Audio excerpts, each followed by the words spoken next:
This is Elek Tronique, a new show that focuses on electronica dance genres, techno, house, electro, drum and bass and dubstep. Our first guest from London has been DJing and producing jungle since the early 90s. He has been highly respected in drum and bass since. He's the other half of Urban Takeover. It's Mickey Finn. Run the track! Timber, the Mickey Finn sound. Fever. Timber, the Mickey Finn sound. Fever, some other sound. The Mickey Finn sound. Finn sound. So let's go back. We'll talk about some justice and rough justice. Okay. When you brought that vinyl out, or when you was writing that tune, did you realise that you were going to bring out something that was so unique? No, is the honest answer. I mean, the track Urban Shakedown was kind of Aphrodite and his partner called Claudio. I met Gavin in a record shop. Cut a long story short, he was playing the tune to Ray Keith, and Ray, I've said it a million times, Ray didn't show no interest in the tune. When I heard the bass line, that pitched kind of right down, I kind of made my way over to Gavin, introduced myself, and you know, we end up exchanging phone numbers, and they end up going in the studio and putting the CC Rogers vocal over it, bringing in the Run DMC loop and changing the bass line, and we've done all the cutting up the breaks, which we just thought that no one was using breakbeats around kind of that time, or if they were, they weren't stuttered and cut up, and we kind of, you know, cut up the breaks, and yeah, we didn't know at all. So you must have had like some sort of feeling that it was very unique, because like you just said yourself, it wasn't a sound that you heard before. You know, that bass line, the bass lines at them time weren't really dropping the way that they were. Yeah, the beats I'd say we maybe had a unique tune, but always when you've got something that's kind of new, it can really flop, or it can really hit. Sure, yeah. And we actually hit with it. So I don't know, it went crazy. The record went crazy. Oh, you know, such a big tune. It was unreal. It went crazy, and I think it weren't until Groove said to me, you know, you'll do 20,000 of that, you know. And I was like, yeah, what, you know, won't do 20. We end up doing 100. Wow. 98,000 we did, so we just missed the gold disc. It's such an early era for that sort of genre of music as well, because like breakbeat hardcore at that time was very much a new thing. You know, Charlie was like, you know, very much in the top 10, and like tunes like Some Kind of Plastic Jam I've made in 2 minutes, tunes like that, which were very big tunes. But when yours came out, it just like it had a lot of energy. I think the cutting up of the breaks, you know, the keep hitting on the kick drum all the time, and the boom boom, you know, I think it had a really lot of energy, and maybe that's what created it to be such a big tune.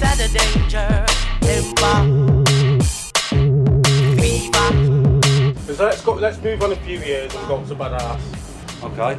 So tell us a bit about Badass, where it all came from, and Drop Top Caddy. What was the... Badass was, I'd say, mostly a bit of a similar situation to Some Justice. Gavin had kind of made the beat. He played me this tune. It was kind of there, but not there. I brought in all the samples from South Central LA, changed the bass line slightly, but you know, I think we done Badass in 4 hours, 5 hours. It's the same sort of thing that Ray Keith said. Was that with Yes Yes? I think sometimes it happens like that. In fact, it was Terrorist. He was saying the same thing. He's done that in like 4 hours time. Sometimes it can happen like that, you know. It just comes into place really, really quickly, and it's like, you know, I suppose it's a bit like an artist. It's like, right, don't touch it, or I'm going to destroy it even more. You know. And Badass just come together really, really quickly, and it was like, I think that's done. You know, I think the samples that we took out of a film really, really enhanced it. You know, we're actually just about to get some. I know it's going forward to 2010, but we're actually just about to. Got approached by Dr. P that done Sweet Shop, dubstep tune. So he's actually approached us to do a remix of Badass. Right. So we're gonna kind of do a dubstep remix of it.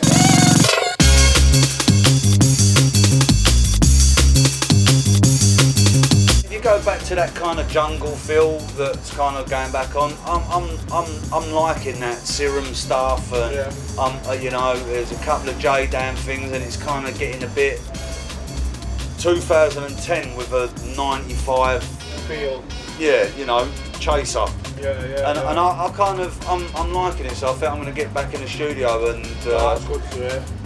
I'm kind of feeling the vibe right now, and I was really trying to get in and to be a part, you know, and just try and make tunes, but I just, you know, be inspired, I suppose. I'll take me out of the pendulum. You know, they're brilliant at what they do. Chasing status, they're all brilliant at what they do, but that kind of art thing, I just couldn't get myself there. You know, I end up keep going to sub bass lines again, and you know, hip hop samples and. But what you good at? Yeah, but you know, I'm going to get back in the studio. I'm liking the two of them fused together.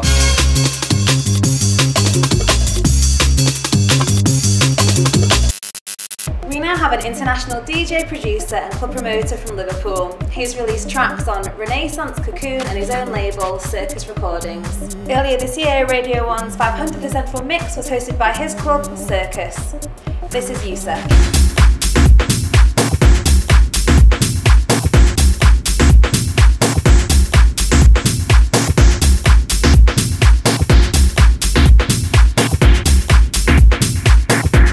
Tell us a little bit of how things, I know what happened, but you know, tell the people how you kind of got your big break and you know, how the earliest part of your career started. Well, you know, a consistent hard worker.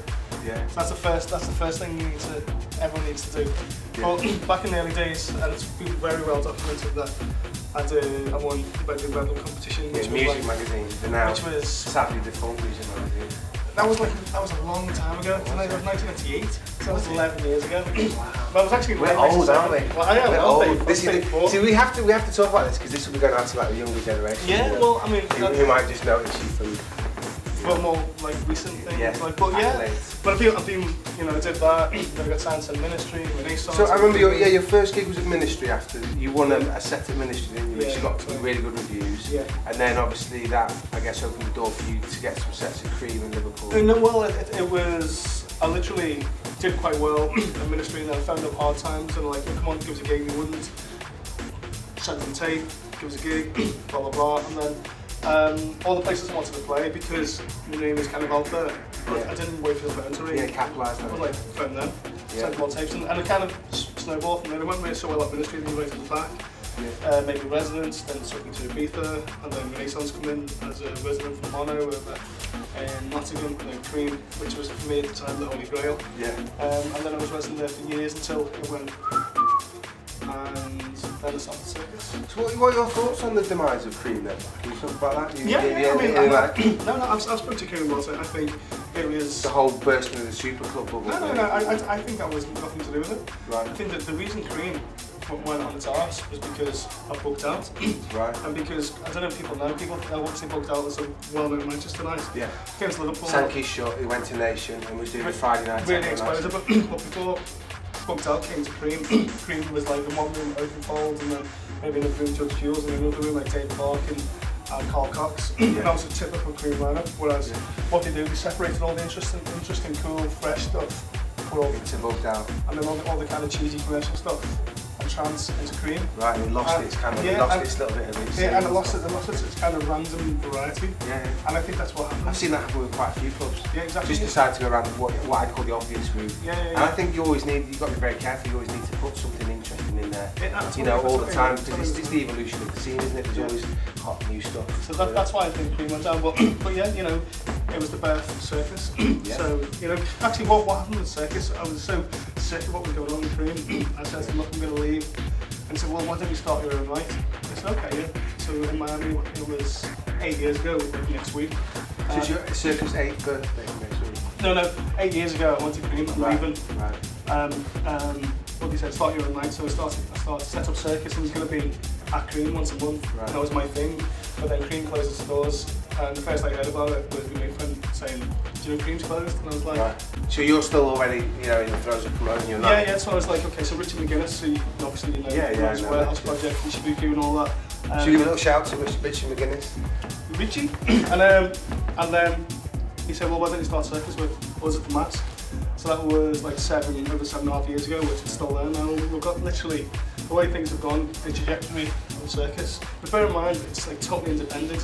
It's literally pound for pound. Considering there's no bar take, there's no sponsorship, there's no secret money man, like pretty much every other major night in the UK. And we're just, it's like independent. We, you know, quite proud of the fact that we've managed to stay for 7.5 years, and it's getting stronger. It's, you know, it's a very solid night. Definitely one of the Northwest best nights. So. I do this quite a lot to people, but well done, son. You know. So now, I've noticed you're doing quite a lot more production. How have you found the transition from DJ into production? Is it something natural? Or yeah, it was natural, but it was slow, and it's funny because the reason it was slow was because firstly I was working with other people and I had to learn the ropes. I'm one of those people that will go in and go to an engineer, oh by the way, can you do this, do that for me? You wanted to get really hands-on and in there. And so it took me a while to learn, and also I was living in Liverpool with friends. I was sharing a house, we were sharing a studio together. He gets up at 3 in the afternoon. Right. I'm up at 9. I'm not saying I'm up and out, I'm ready to stop working at 9, I'm up at like half 7 every day. And all kind of time zones are different, so I'm dragging my heels a bit. Did you used to be in the army? No. No, I just like. Up at 9 o'clock, that's like proper. Mate, yes, sir. I'm up at half 7, 8 o'clock every day. Wow. Like a clock, like a bell. I can't wait to go and crack on. Right. Yeah, literally. But yeah, moved to London by myself, which meant I could get up and crack on with my music. Time you wanted to, yeah. Yeah, and that's what's happened to it. I mean, I've been living in London 2.5 years, and you can probably see the music's kind of the output.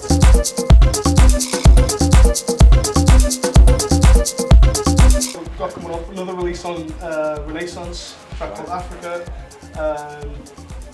The Come Home record is on Cocoon, and it's got a remix, and Sasha has to remix it. Excellent. And you do quite a lot of remix work actually. I was on his website the other day. Yeah, he's been there, he's been really hard in the studio. I'm probably going to try it tonight for the first time. Right. But it's 14 minutes long. Wow, that's quite Sasha-esque though, isn't it? It's quite short for Sasha actually. Probably, yeah. But it's really good. Yeah, so I'm just working on it all the time, remixes from Moby, Fatboy Slim. One that came out today, or coming out promo today by this young kid called Tedler from Southampton, but I'm really happy the remix is a proper epic thing again. Right, piano led. I'll play that tonight. But excellent. Yeah, working hard every day. I must have 20 or 30 unreleased tracks, but just kind of. It's good, you know, because at the moment people are coming to me, like labels, like a lot of the German labels, like Young Tracks, this, that, and the other. Yeah. So, which is a nice change because what I found with production, it's just like DJing back in the day. They send out mixtapes and CDs and you're trying to get gigs and stuff. It doesn't matter who you are, you know, or what level you're at. When it comes to production, you need to start again in a similar vein. No, you're right. You have to kind of let people know that you're capable, and then maybe do a spec mix and this, that, and the other. It's like just doing a gig for nothing. It's exactly the same. So I've managed to get through that kind of rush of, you know, trouble, but I've got there, and you know, people are asking me now.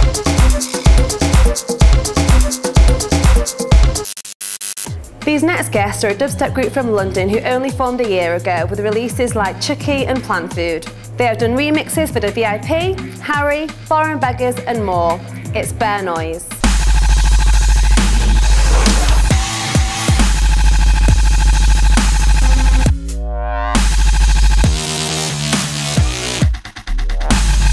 The noise and the edits, the way that you cut things, you know, I really like them, really authentic, original noises as well. And what led you to that sort of being that sort of direction? Do you know what? Like, there's loads of shit, man. Sorry, I can't swear. It's all to do. I mean, our music is pretty much production based, like, and everything we do with a track. If we can do something new or try and use a technique that we haven't used before or something like that, it's good for us because we can learn and, you know, just crack on basically. I mean, I come from a sound engineering background, so sort of tweaking is in my sort of day-to-day routine as it is anyway. So yeah, we just listen to a lot of music in itself and try to just be slightly, you know, different from. Try and bring something fresh to the table, basically. Well, yeah, I mean, obviously it's a big cliche. Yeah, that was a stone sort of 5 AM session. You know what I mean? That shit comes out. That's what's good because we do sort of, we have a laugh, man. Like the Ollie P on the vocal samples as well. Oh, that's me actually. Yeah. No, not many people know that actually. In fact, the plant feed was me as well. Everything. Yeah, so a lot of the stuff comes from, you know, spontaneity and being creative in the studio, and you know, we try a lot of weird things, like we like to root shit through guitar cabs and play about with live instruments and all that kind of stuff, and we're looking at buying a set of V-drums and do some nut stuff basically. But yeah, like it's all about just the sort of trying to be a bit different sonically, as well as musically. Do you know what I mean? I mean, I'm not going to try and sit back and say we're like different from everyone else and we're trying to do this big new thing. But yeah, at least as long as the production and the focus is on the production and trying to put a quality product out, yeah, that's it.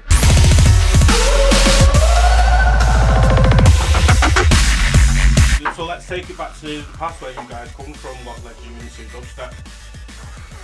Well, I was a massive drum and bass head basically. So when I heard dubstep, obviously it's like a natural progression. That's it. It's the filth that was there, and that's it. Ollie is a fairly different musical background, but he's getting me into all this metal nowadays as well. I used to play in a heavy metal band. Right. What did you play? I used to love it. I play guitar. But yeah, I mean that's a big part of sort of, you know, the drum sound that we get and all that type of stuff. It's all the sort of driving. If you listen to like you know, bass heavy dance music, you listen to sort of studio produced heavy, you know, metal music, beat or whatever, you're getting off on the same thing. You know, I think it's the same sort of like, it's a completely different cultural background usually, sort of from where I'm from anyway, what people listen to, and it's sort of usually closely linked with the clothes you wear and all the type of stuff like that. But for me, it's always been just, you know, what I, you know, sort of learning about sound and sort of enjoying different techniques and seeing what different people do and all the, you know, kind of different stuff that people are up to, and trying to get it all, everything that we like, into tunes pretty much. You know what I mean? There's a lot of influence from all sorts of genres, man. In my mind and in my heart, 'cause you're. So let's move up to present day now. What for you guys? I know you've got quite a back catalogue of tracks. Too many remixes on at the moment, which is good. Yeah. But anything you can talk about now? There's there's a few bits that will be coming out and dented, hopefully, which is a remix of a Medicines track featuring Scrine, a geezer known as Meds. He produces hip hop and stuff. He's done a track with Scrine, and Plan B's done like an acoustic-y remix, I think, as well. We've just finished that off and they're all feeling it. We're also doing a remix for Foreign Beggars, Hold On. It's one of the first tracks, don't know if you know it, for Silent Speakers. You might put that out as like a one release sort of thing. VIP did a remix of a tune called Ignition that's on its way out on Hardcore Beat. It's been a string of like sort of I mean, our sort of career has stemmed. I mean, we put sort of a few tunes out and gave a few bits out for free, and then as the bookings come in, you sort of tend as an artist to get a few more remixes. And I think we maybe should have said no to a few remixes. And yeah, I mean, we've just finished like a string of like 10 or 12 remixes, and it's great. I mean, the remixes keep you going and they're good fun to do, and you can sort of cross over into other genres and yada yada yada. But at the same time, you know, you really got I think the original stuff that you make it makes more of a stamp on sort of the music scene. Takes you away from what you really do. Yeah. I mean, remixes are fun, and do you know what I mean, and all this type of stuff, and they pay the bills and all this. But yeah, the real way you can really express yourself is in the original music, because you're not always taking you know, like someone else's parts or this. I mean, to be honest, if we do a remix, we'll only ever use like one part, like usually anyway, like just the vocal, because what's the point of doing a remix if you're going to use all their parts, really? That's it, man. It's production heavy, man. That's I don't want someone to come back and go, oh, that was shit, you know, you use that or whatever. But yeah, man.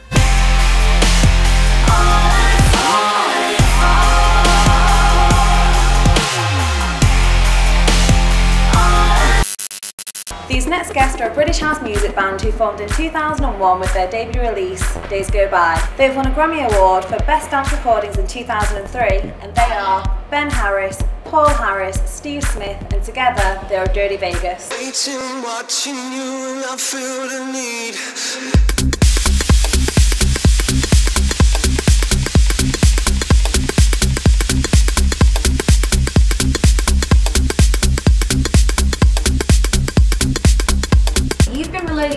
writing and putting out tracks as Dirty Vegas since like the early noughties sort of thing. When did you get to that point when you thought, okay, yeah, we've got enough material together and we're going to put an album out? Yeah, this is it. I mean, to be honest, the first time we got together, Paul and I had been working together for about 6 months, making sort of underground house records, and he said to me, like, he'd been out on a DJ trip to Switzerland, he met this guy Steve, he's supposed to be some kind of singer. He goes, so I was like, yeah, whatever. I said he played some bongos. I was like, whatever. And he's like, we should get him in the studio one day and see what happens. And Steve came in that first day. We created Days Go By, and like literally like the first few hours. So in a few hours. In a few hours. Wow. It wasn't far off that. Yeah. That's good. And then it just went from there. So I mean, the three of us got together, and that was it from the ground running. But 6 months after that, we kind of thought there was a we signed it within a month or so after finishing it. Yeah, we had and then literally you have to finish an album in 2 months. We're like, okay, get an album done. Okay. So it wasn't like we had time to do it. So you had kind of had to work towards something. We were literally chasing our tail for 2 years. Do you find it better to work like that if you've got like a deadline? I think you adapt to the situation, like whatever. Try and get them out of bed in the morning. You guys really like exploded onto like the dance scene, and you know, obviously wider internationally. Were you really prepared for like the sort of impacts that you had? No, I don't think in any way, shape or form. It was, you know, we all came together for a love of you know, club, electronic music, and you know, we'd all come from different backgrounds of whether it was like, you know, being musicians at school or being in rock bands and stuff. So it kind of evolved, as the boys were saying, you know, just as things were happening, it was like, right, we're going to do a live show. Okay, we need to rehearse for that. If we're going to do it live and we're going to be electronic, you know, how do other people do it? But, you know, ours is kind of song-based, and it was, you know, we always just felt like it was just, you know, or even technology at the time, it was like, how can you do these things? How can we make this work? And today it's just so much simpler. But that sounds crazy, but you know, 7, 8 years ago, there were so many limitations to what you could do, and what happened in the studio to then go and do on stage. You know, sometimes it worked for us and sometimes it didn't. Is that, you know, you try and play something and you strip it right down so it's even just like an acoustic thing with just a, you know, with a 4/4 kick drum. Wow. And it was. There was better memories than there were bad memories, but it was testing at times. But I think the end result now is it just works so well for us. Like a trial and error sort of thing. Yeah, certainly. Yeah. So when you won the Grammy, which is pretty bloody cool, okay, what I was going to say, what was that feeling like when you won that? Giving birth, having sex. No. Of course it was. Did the things kind of like come flooding in? No, we literally were, as it's been read and told in the Bibles of the internet. We were in a bar, we were having a drink, and we went, oh fuck, we've won. But that wasn't because it was any disrespect to it was because everybody just said, you're not going to win. Right, but it did say that. We're up against No Doubt. Even the record company said to us, so we're there with we was up for 3 nominations. It was artwork and video, and we lost them 2. So we was with the art guys and the director in the bar, and we're watching it on the TV, and it came up that we won. That is amazing. And then we had to really run very fast. Our manager at the time, he was like, boys, your wall's up next. Like, just go and sit in the seats. But because we were like, didn't realise how big the stadium was. We're up in the gods. No, but we're meant to go up the pine. It's like being at the O2 and we're in a bar at the back and we've got to go to the main stage, right? Oh yeah. Oh, so you had to really make a go for it. Fantastic. So you playing at Sankey Soap tonight, Sankey's, yes. And you're doing like a live PA DJ it's set. Kind of like we do like a mixture because obviously we can DJ, we can play live, so we try to give something extra. Okay, excellent. So I'm wondering how that works then. Paul takes his top off. About 2.5 hours in. It's for the ladies. And then you know the way it goes, don't you? Absolutely. You need to get them girls at the front, definitely. And I put him in the shade, like, to kind of look a bit like Grizzly Adams tonight. When you do when you did live performances, how does that work? Well, live performance is more based towards what you'd imagine to see in a band on stage, and there is, there's the three of us, Paul's on keys, Ben's on guitar, and singing, there's percussion and stuff. And that drummer. Is probably exclusively only our own material.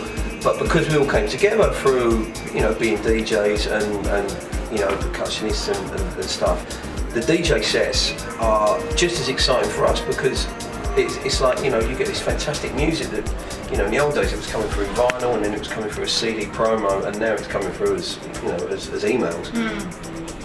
And you get this music and there's still that passion of taking it out and that excitement of like, wait till we play this tonight and stuff. And we all do different things we all come together in the band, but we all do different things. So to keep it interesting, I mean, as we were saying earlier, it could be an acoustic set on the beach in Thailand.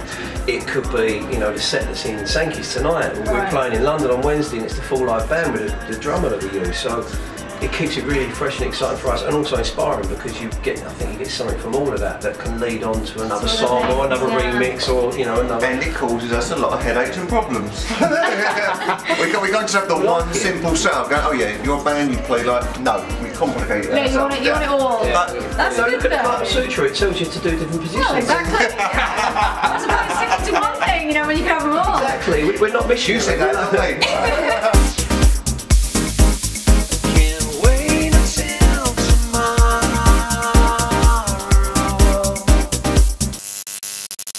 Originally from Paris, then moving to Hong Kong in the mid-90s, our next guest met Emil Khan and set up their label, Sino. Also, they were a duo group, which is recently now a solo project. He has recently launched his new album titled Central. It's Charles Siegling, also known as Technasia.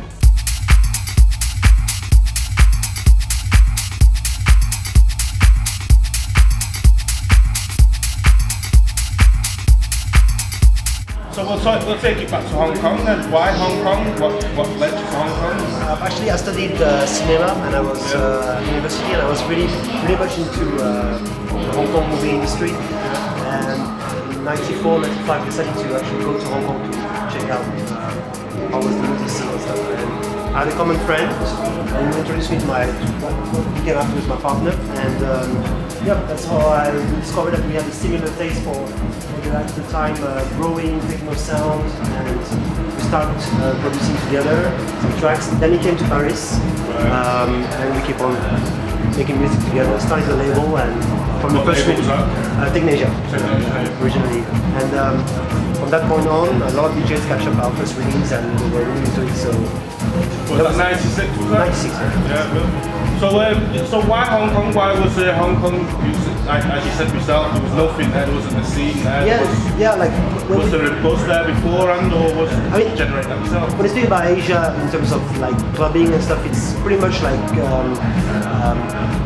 commercial music, was into trance, stuff like that. And there's not really much underground scene. There's no, there's no, and there were no record shops either. Yeah. So there's no resident DJs playing like regularly kind of sound in the club.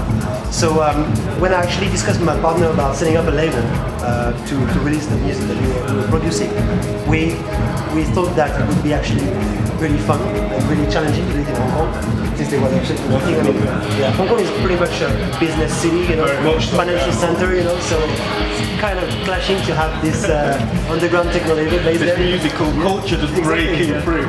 But there's a few clubs here and there, like very small, like 100-200 people, very good atmosphere, but it's not, basically, the region is not really made for this kind of music. So how did radio take to the whole label, to the whole scenario of dance music? I don't know, it's just takes time, we spoke a lot, we thought a lot about how to do it, how to build our name, how to express our emotions, for this music, because at the time, it's not like today. The 90s was pretty much everybody was discovering this kind of music, getting into club for the first time, like, oh, what the hell, So we just wanted to retranscript that into music, This was our passion at the time, and well, just kept from naturally from that point, you know.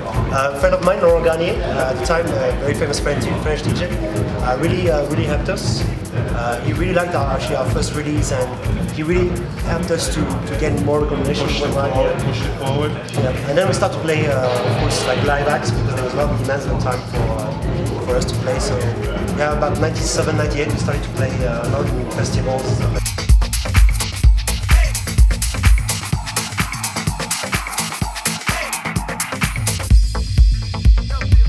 Did you DJ before you became a producer? Or I was DJing a little bit, but not really professionally. My partner was more a DJ. I was more a regular DJ in a small club in Hong Kong. But in Paris, I was not really playing. I was just playing at home, you know. Okay. And so we actually started first playing live acts. You know, I was bringing a lot of equipment on stage, gongs, and you know, I just like to experiment sometimes. You know, you cannot always do it because when you're just playing a small techno club, you know, there's not necessarily enough space for you to experiment with your equipment and stuff. But if you had the chance to be able to play on a big festival with a big stage, that's where you can actually bring like a lot of things. A lot more live. Yeah, exactly. So and from the year 99, 2000, like there was a lot of requests for DJing as well. So then this is when I started DJing. I would say professionally. Is that a profession? Yeah, I'm not sure. Yeah, but yeah, that's where I started basically.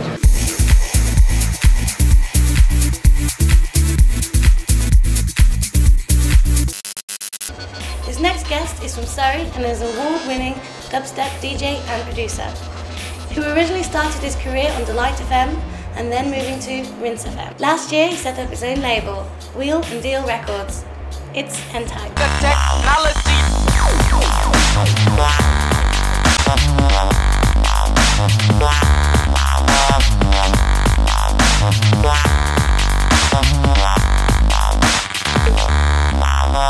Let's take it right back to where you first started, your influences. Well, my influences in the early days were probably jungle, a bit of hip hop, definitely garage as well.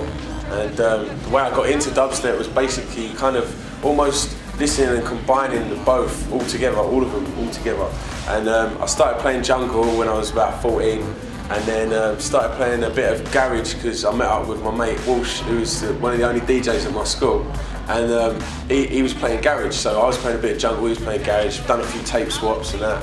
And then at one point I was buying garage and jungle at the same time, drum and bass, and I had no money, mate. I was skint, man. I was spending all the pocket money on records.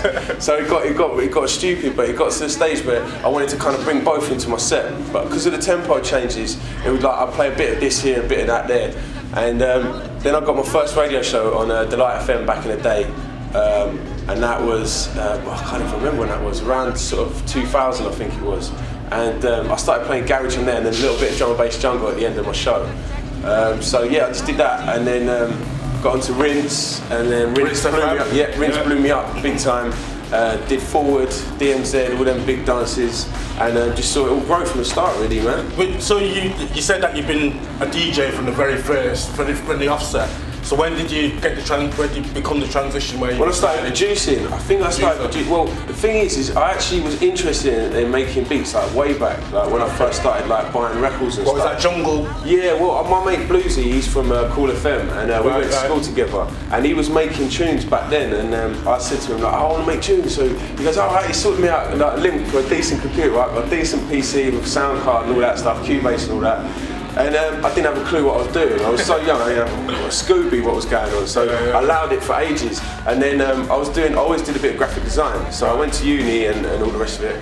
But when I was at college, I bought a Mac. And then I got Reason on my Mac. And that's how I started making tunes. My main tunes that I made early back in the day, like Square Off and The World Melts and all them sort of well old tunes, I made on Reason, basically, and that's how I kind of learned what I was doing through Reason, because Reason's quite easy to use and it was a good start for me. I mean, now I use Logic, but back then I was using Reason, and yeah, it's good, man, do you know what I mean? Got a little sound out of it.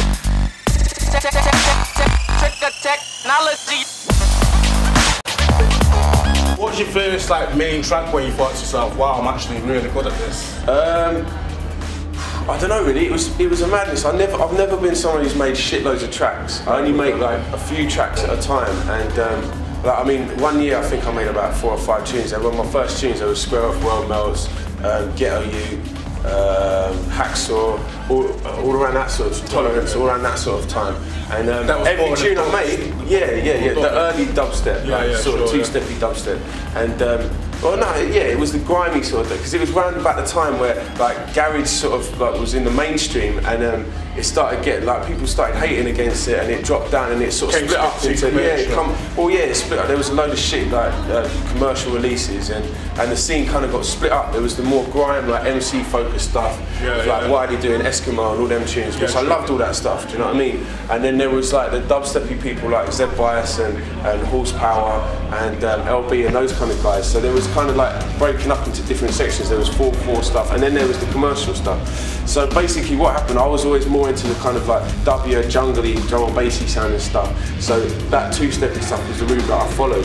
And I kind of always liked a bit of grime and that as well. So I brought that together and that's what I was doing. So it was kind of like a grimy dubstep version, you know? Right. So that's where you thought yourself, you've got your own style. It was a merge of different sounds, you know what I mean, together. And you can hear that in my sets even now. There's a bit of jungle in there, and there's a bit of hardcore, there's a bit of like two-step, everything. You know? I think even like Crack House is the new thing I like as well. The thing that Zinc's got on the go at the moment. I'm really feeling that, and I've been playing a bit of that in my set as well. The thing is that the notice with DJs, I've been a DJ myself as well. I've noticed where the DJs now where I came from, we just played drum and bass, jungle. Yeah, because I remember those days. See that back then it was like that was the time when I was buying jungle and buying like garage, because it was like at that time people were like, oh, you only like jungle, I only like garage, I only like drum and bass and stuff like that, and it was very like segregated into different groups of genres. You know what I mean? But I always liked a bit of everything. So like for me, when I was doing the 140, it was like you could bring everything into that speed, like, and that was why I think it suited me so well, and that's why I'm doing what I'm doing now.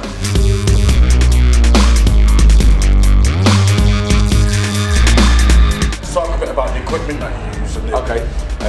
Like you already said, you mentioned Cubase, Reason, Cubase I was just rubbish at. I didn't know what I was doing. So it was when I got to Reason, that's how I started learning it, and then I moved to Logic. And I mean, I've moved to Logic in the last couple of years, and I love it, man. The sound you can get out of that is so sick, man. You know what I mean? And like, I still use Reason, but I rewire it or bounce bits, chuck it into there sort of thing. Do you find Reason's better for the drums, or?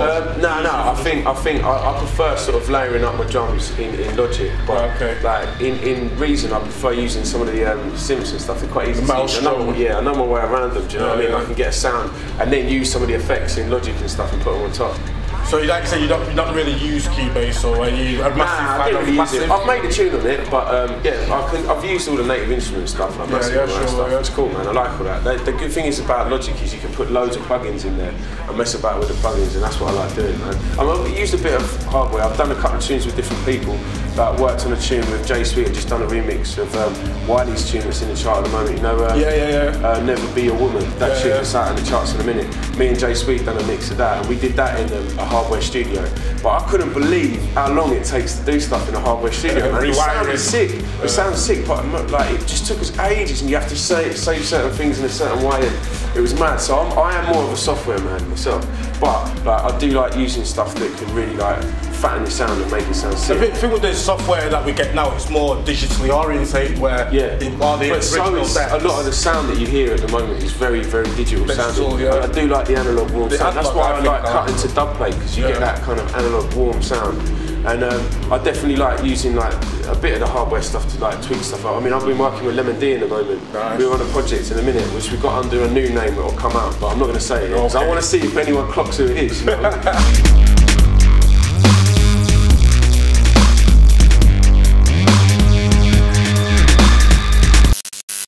Our next guest is from London and is known as the 3-Deck Master and the Machine. He is a highly in-demand techno producer and has been involved in running 9 labels. He has remixed tracks for Jeff Mills, Green Velvet, Adam Beyer and more. It's Ben Sims.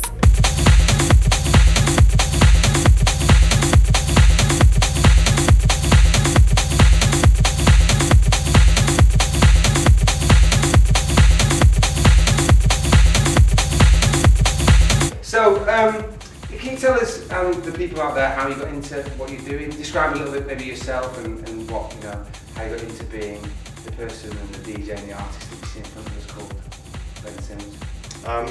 I started off as a hip hop DJ when I was 10, 11 years old. I Yeah, I kind of first started getting into music when the whole kind of hip-hop, electro, breakdance thing was kind of coming about in London, and I just kind of saw it everywhere. And yeah, I wasn't very good at breakdancing, I wasn't very good at rapping, I was pretty bad at graffiti, so I kind of, because I collected music already, I just started making tapes for people, and eventually that kind of led to DJ. Excellent, excellent. And then so, from doing what you did then, you got into that, what would you say was the seminal moment or point that got you into, you're a techno DJ, you support that, what was that step or that seminal moment or that record that made you think, okay, out of all the music there is out there, I want to do this. This is the scene for me. I stayed with the kind of hip hop and electro thing till kind of like the late 80s, maybe 87, 88, and then lots of my friends were going to like acid house, warehouse parties and stuff, and they're like, oh, you've got to come to one of these parties. And I'm like, no, I'm into hip hop, I'm a hip hop man.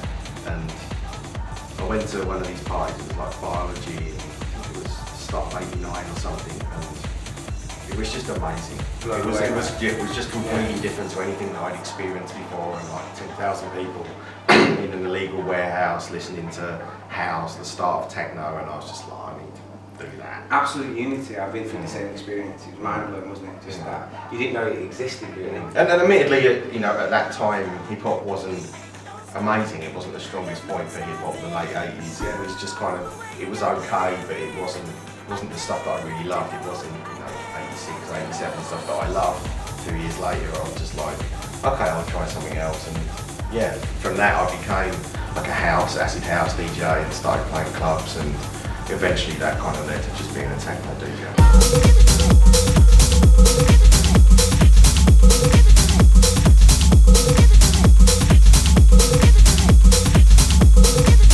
What led to you making the transition from being a DJ into producing? Initially it was just for fun. I mean, I think the first demo that I ever did, I was like 12 years old, and it was like me scratching with like a rapper, and it was fucking awful. But I think by the time house music came along, and a lot of the stuff that I really liked was quite simple, and I could kind of hear that it was quite simple to make, and it was just, I could hear that it was just like a drum machine, a loop, and something else, and I was just like, oh, I could probably do that. And yeah, I think like the late 80s, I first started trying to do acid house stuff, and then when the whole rave thing kicked in, I was like, I can definitely do that. And I just made loads of tapes and stuff, but it wasn't until probably about 96, 97 that I actually started kind of getting my own sound. And before that, I never had one. It was just, I went out to a club and I heard a track, or I bought a track out of a shop, and I was just like, I'll try and copy that, and then it kind of became, like an individual thing. It's like, oh, that actually sounds different to other people, and yeah, I just kind of progressed from there. Right, so what was your first release? My first release was the first Theory Records, which is my own label, and that was 98. How did that feel? It was good. Yeah, it was good. It was kind of something that felt like it had been coming for so long, but I just kind of, I think in about 95, me and a friend booked the studio, and we did like some pretty terrible hard techno tracks, and we were like, this is amazing, and we're going to release this, and everyone's going to love it. Should release it now. Release it now. It's terrible. It's terrible. But we were really positive about it, and right at the last moment we bottled out about putting it out. Right. And I'm kind of glad that we did, because it was just a copy of what else was happening at the time. And yeah, when the release finally came out, it was something that I was really proud of, and something that's what I was going to lead to. Yeah, we were talking about it before. A lot of people, really gifted people, sometimes make stuff and just overanalyze it and release it. So you were like totally happy with it. You were like, this is me. Finally I was like, I've got something different. And I was really nervous when the first release was coming out, and we sent out like a bunch of promos to people, and I can remember within the first month, like this is before it got released, going to see Jeff Mills playing, Derek May playing. Derek May? Yeah. Going to get that black hat? Yeah, that guy. And yeah, they both played it, and I was just like, that's like my first record. It was just, it was an amazing experience. And that kind of set you on the course. Yeah, it was like, because I thought that maybe, after a few years of doing this, these people would support my record. So they did from the first one. I'll give you a shake for that, mate. Thank you. That was amazing.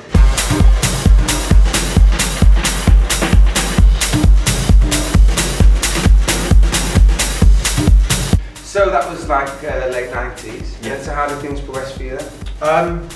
I think from then, I mean, I used to just have like my mobile phone number on the label, and people started trying to book me for gigs. And before that, I mean, I was doing bits and pieces around London, some stuff around the country. I think I did like a couple of gigs in America in like '96 or something, just off a mixtape that I gave somebody. But I was kind of, I was DJing a lot, yeah, but not enough to kind of quit my day job.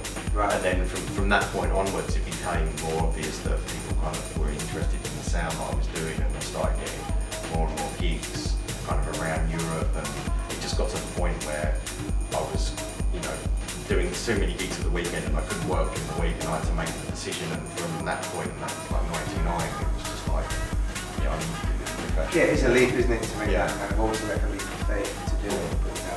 But it's kind of weird when your hobby turns into your career, and I wasn't really ready for it, and I wasn't expecting it. I just thought, well, I'm going to put out a couple of records and I'll be quite happy to carry on playing in the clubs I'm playing at, and if it doesn't lead to anything, I'm still doing something that I love. That's probably the reason why you are where you are now, because you didn't push it, you didn't force it. All the people I've spoken to, and all the people I know from my own experience and stuff, a lot of the time the people that are too eager and push it too much, you know, kind of fall flat on their faces, whereas people who just did it for the initial love and want to do it as a hobby, and the people who say it's that essential phrase that you use there, when your hobby becomes your job, it's like the ultimate dream, isn't it? And that's really that really you're in it for the right reasons, which is probably, you know, has a lot to do with, you know, the reason you are who you are. No, I think it makes a lot of talent, charisma, good looks, you know, looks like myself.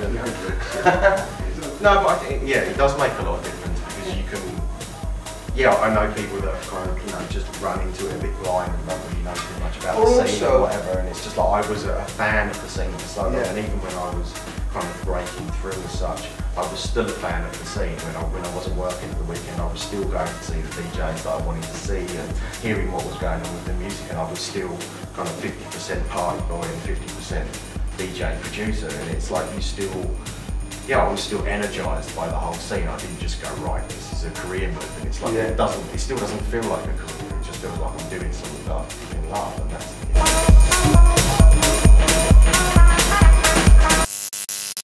That's it for this edition of Elek Tronique, but you can catch our next show with more interviews and music. For more details and a chance to see full interviews of all our featured guests, please visit electronique.tv.